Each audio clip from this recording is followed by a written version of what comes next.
সব কিছুর উপর তাদেরকে প্রায়োরিটি দিতে হবে। নবীর সাহাবী ছিলেন সাদ আস-সালামি রাদিয়াল্লাহু তাআলা আনহু। কি নাম জোরে বলেন তো? সাদ সালামি। মনে রাখতে পারবেন ইনশাআল্লাহ? সাদ আস-সালামি। ছোট্ট শিশুকে জিজ্ঞেস করেন বার্সেলোনায় কারা কারা খেলে, 11 জন তো ভালো, সাপ সাইডে যারা বসে আছে ডকইয়ার্ডে ওদের নাম মনে আছে, কথা কোন ঠিক কিনা? এটা কোন জায়গায় খেলে, কত নাম্বার জার্সি, সব তার মুখস্থ। এখন জিজ্ঞেস করেন নিউজিল্যান্ডের ক্রিকেট প্লেয়ার কারা কারা, নাম ঠাস ঠাস করে বলে দিবে, কথা কোন ঠিক কিনা? আর জিজ্ঞেস করেন আশারায়ে মুবাশশারা, কই আশারা মুবাশশারা কি জিনিস, খায় না মাথায় দেয়, কথা কোন ঠিক কিনা? এই হচ্ছে হাল হাকিকত। এজন্য ভাইয়েরা, সাদ আস-সালামি রাদিয়াল্লাহু তাআলা আনহু ছিলেন একজন নবীর আদনা গরীব সাহাবী। মুখে তার বসন্তের দাগ ছিল। সুন্দর মানুষ না, দেখতে অত সুন্দর না, দিলটা তার বড় সাফা, সুবহানাল্লাহ বলেন না। তিনি নবীর দরবারে এসে বললেন, রাসূল আমি তো সব কিছু করি, নামাজ রোজা আলহামদুলিল্লাহ যতদূর পারি করি, কিন্তু নবী গো আমি এখনো একটা সুন্নাত প্রতিপালন করতে পারি নাই। আমার চেহারা তো সুন্দর না, আমাকে কেউ বিয়ে করতে চায় না, আমি বিয়ের সুন্নত এখনো আমি কমপ্লিট করতে পারিনি। আপনি তো বলেছেন আন নিকাহু নিসফুদ্দিন, যে ব্যক্তি বিয়ে করলো ফাকাদ ইস্তাকমালা নিসফাল ঈমান, ওই ব্যক্তি ঈমানের অর্ধেক পরিপূর্ণ করে ফেললো। আমি কি এখনো অর্ধেক মুমিন থাকবো রাসূল? সুবহানাল্লাহ বলেন না। অর্ধেক ঈমান পরিপূর্ণ হবে বিয়ে করলে। যাদের সামর্থ্য আছে, যাদের শারীরিক অক্ষমতা আছে, টাকা পয়সা নাই, তাদের হুকুম ভিন্ন। কিন্তু যার শারীরিক সক্ষমতা আছে, অর্থনৈতিক সলভেন্সি আছে, তার রিকোয়ারমেন্ট আছে, সে বিয়ে করবে, তার সুন্নাহ তার জন্য। ভাজিরিন, রাসূল বললেন সাদ রে তুমি বিয়ে করবে? আমি রাসূল তোমাকে এখন বলছি, আমার এক সাহাবী আছে এই মদিনার সবচেয়ে ধনী আমর ইবনে ওয়াহাব, তার কন্যাটাও সবচেয়ে সুন্দরী। যাও, আমি রাসূল তোমাকে পাঠালাম, তোমাকে আমি জামাই করে পাঠালাম, আমার পক্ষ থেকে বিয়ের প্রস্তাব নিয়ে তুমি তোমার সাদ তুমি চলে যাও আমর ইবনে ওয়াহাবের বাসায়। সুবহানাল্লাহ বলেন। ভাইরা আমার, দেখতে সুন্দর না, গরিব মানুষ। যখন আমর ইবনে ওয়াহাবের কাছে গেলেন রাদিয়াল্লাহু তাআলা আনহু, এমন খেপে গেলেন, বেটা ফাইজলামি পাইছো, তুমি হলে এমনি গরিব, দেখতে সুন্দর না, আমি এমনি ধনী, মেয়েটা আমার সুন্দর। মেয়েটা অন্ধ লোলা কানা হইলে এক কথা ছিল, ঠিক না? এত সুন্দরী আমার মেয়ে, মেয়ের মহব্বতে তিনি কে পাঠিয়েছে সব ভুলে গেলেন, মারতে লাগলেন, চলে যাও বেয়াদব, সাহস কত বড়। কিন্তু আমার ভাইয়েরা, কিছু কিছু মানুষের কথা মানুষ বুঝে ফেলে। ওই কন্যা যখন শুনলো সাদ আস-সালামি তাকে কে পাঠিয়েছেন, এই তামাম দু জাহানের সরদার আমার রাসূল পাঠিয়েছেন, তার মনের ভিতরে কথাটা গেঁথে গেল। সুবহানাল্লাহ বলেন। তিনি তখন বললেন, আব্বাজান এটা আপনি কি করলেন? আমার রাসূল পাঠিয়েছেন, হয়তো আপনি আরবের সবচেয়ে ধনী মানুষ, হয়তোবা আমি আরবের সবচেয়ে সুন্দরী রমণী, কিন্তু আমাদের সৌন্দর্য ধন সম্পদ আমার নবীর আদেশের কাছে ঠুনকো মাত্র। সুবহানাল্লাহ। আব্বা গো দৌড় দেন, সাদ আস-সালামি নবীর কদমে যাওয়ার আগে আপনি তাকে আটকান, আমি আপনার কন্যা।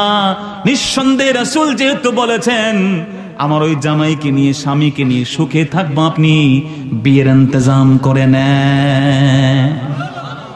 আমর ইবনে ওয়াহাব রাদিয়াল্লাহু তাআলা আনহু দৌড়ে রাসূলের কদমে গিয়ে পড়লেন, নবী আমার তো ভুল হয়ে গেছে, আমি আমার কন্যার মহাব্বতে আপনার কি বিষয়টি আমার ধ্যানে জ্ঞানেও ছিল না রাসূল, আমাকে মাফ করে দিয়ে আমার সন্তানকে আপনি কবুল করেন, যাকে আপনি পাত্র নির্বাচন করেছেন তার জন্য আমি আমার সন্তানকে উৎসর্গ করে দিলাম। সুবহানাল্লাহ। 600 দিরহাম রাসূল মোহর নির্ধারণ করলেন। মোহর হচ্ছে কত দিরহাম? 600। জোরে বলেন কত? 600। রাসূল বললেন 600 দিরহাম দাও সাদ। সাদ সালামি বললেন, রাসূল আপনি আমার হাল জানেন না নবী, আমি কেমন লোক। রাসূল বুঝতে পেরেছি কালেকশন লাগবে।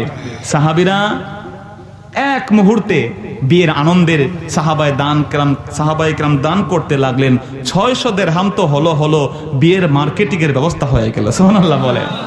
বিয়েতে কি বারাকাহ, কি বরকত।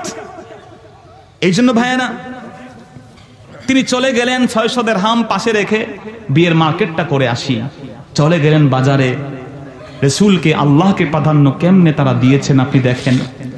আপনি আমি ঠুনকো বিষয়ে নিজের ব্যক্তিগত মত, ব্যক্তিগত পথ, এগুলোর কারণে ইমানের উপরে, নবীর উপরে, আল্লাহর উপরে ব্যক্তিগত মত এবং পথকে প্রাধান্য দিচ্ছি, পলিটিক্যাল পার্টিকে প্রাধান্য দিচ্ছি, অন্যকে প্রাধান্য দিয়ে আলেম ওলামাদের উপরে হুমকি ধামকি আমরা দিচ্ছি, ঠিক কিনা বলেন?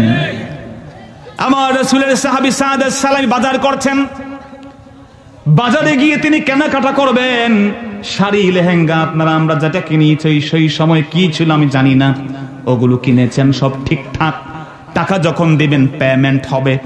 হঠাৎ করে সাদ আস-সালামী শুনলেন একজন দাঈ ইলাল্লাহ, আল্লাহর দিকে একজন ডেকে বলছে, ইয়া খলিল আল্লাহ ইরকাবি ইরকাবি হাইয়ান আলাল জিহাদ হাইয়ান ইলাল জিহাদ হাইয়ান আলাল জিহাদ। ও আল্লাহর বন্ধু কারা আছো, নবী ডাক দিয়েছেন আল্লাহর পক্ষে, জিহাদে লেগে যাও। সুবহানাল্লাহ। সাদ আস-সালামী চিন্তায় পড়ে গেলেন, ক্ষণিকের জন্য টাকাটা দিবেন। আমার প্রিয় হাজিরিন, সাদ আস-সালামী রাদিয়াল্লাহু তাআলা আনহুর জন্য আরামের বিছানা তৈরি আছে। আরবের সবচেয়ে ধনী মানুষ তার শ্বশুর, তার কেনা সব গোলাম, তার গোলাম। শ্বশুর বাড়ির আরামের বিছানা, গাড়ি বাড়ি সব প্রস্তুত হয়ে আছে। সাদ আস-সালামী একদিকে তার জীবনের এই আনন্দের চিন্তা করলেন, অন্যদিকে আমার নবীর ডাক, কোনটা তিনি ডাকে জবাব দিবেন। বন্ধুরা আমার, ক্ষণকের বোধোদয় চলে আসলো। সাদ আস-সালামী বললেন, দোকানদার ভাই, তুমি তোমার এই যে সামান আগুন রেখেছো প্যাকেট করে রেখে দাও, আর এখন যে টাকাটা আছে ওই টাকা দিয়ে বর্ম দাও, পোশাক দাও, বেঁচে থাকলে বিয়েতে জয়েন করা যাবে রে। এই মুহূর্তে এই টাকা দিয়ে যুদ্ধের অস্ত্র কিনে দাও, রাসূলের সাথে জিহাদে যেতে হবে। জিহাদে চলে গেলেন সাদ আস-সালামী। কাফেরদের সাথে লড়লেন বীর বিক্রমে, মারলেন। মারতে মারতে একটা সময় আঘাত এসে গেল, ঘোড়া থেকে নিচে পড়ে গেলেন। আমার নবী শহীদদের এক করতে গিয়ে দেখলেন তার প্রিয় সাদের মগজটা পর্যন্ত মাথা থেকে বের হয়ে জমিনে পড়ে গেছে। নবীজি আমার চোখের পানি ছেড়ে দিয়ে কাঁদলেন। মুহূর্তের মধ্যে মাথা নিচু করা থেকে আমার রাসূল আকাশের দিকে তাকিয়ে এক মুহূর্তের মধ্যে মুচকি হেসে দিলেন, আবার দ্রুত মাথাটা নিচে নামিয়ে ফেললেন। সাহাবীরা দৃশ্য নকল করেছেন। তারা বলেছেন, নবী আপনি এমনটা কেন করলেন? আমার রাসূল বললেন, সাহাবীরা আমার সাদ আমার আল্লাহকে, আমার রাসূলকে প্রাধান্য দিতে গিয়ে দুনিয়ার জীবনের উপরে আখিরাতকে প্রাধান্য দিয়ে সে আমার বন্ধু আমার সাথে জিহাদে চলে এসেছে। আমার সাদের ওই সুন্দর চেহারার ভিতরে ওই বসন্তের দাগ বলা চেহারাকে বিকৃত আরো করে দিয়ে তার মগজটা পর্যন্ত জমিনে এ দৃশ্য দেখে মানবীয় কারণে আমি কেঁদে দিয়েছি। একটু পরে আমি রাসূল আকাশের দিকে তাকালাম, আর আমি মুহাম্মদ রাসূলুল্লাহ সাল্লাল্লাহু আলাইহি ওয়াসাল্লাম এই জমিনে দাঁড়িয়ে আকাশের দিকে তাকালে আল্লাহর সাত আকাশ ভেদ করে আরশে আজিম তো ভালো, আমি আমার আল্লাহর জান্নাত দেখার সুযোগ পেয়ে যাই। তাকিয়ে দেখলাম আমার সাদের জন্য কি সুন্দর জান্নাতের বাগান আল্লাহ প্রস্তুত করে রেখেছেন। আল্লাহু আকবার বলে।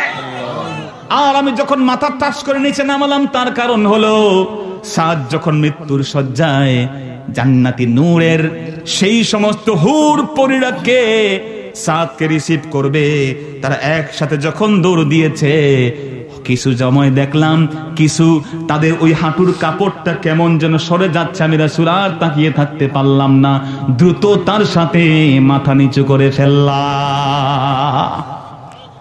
বন্ধু আমার, আপনি সেই সাহাবীর জীবন আদর্শ পড়েন নাই, পড়তেছেন না। আপনি দুনিয়াকে কম প্রাধান্য না দিয়ে দুনিয়াকে বেশি প্রাধান্য দিচ্ছেন, মনে করছেন আপনি মুমিন। কিন্তু আমি আপনি মুমিন কিনা এটা আমাকে প্রশ্ন করার দরকার, এত নিশ্চিত হওয়ার সুযোগ নয়। ঈমান খুবই একটা কঠিন জিনিস আর খুবই সহজ জিনিস।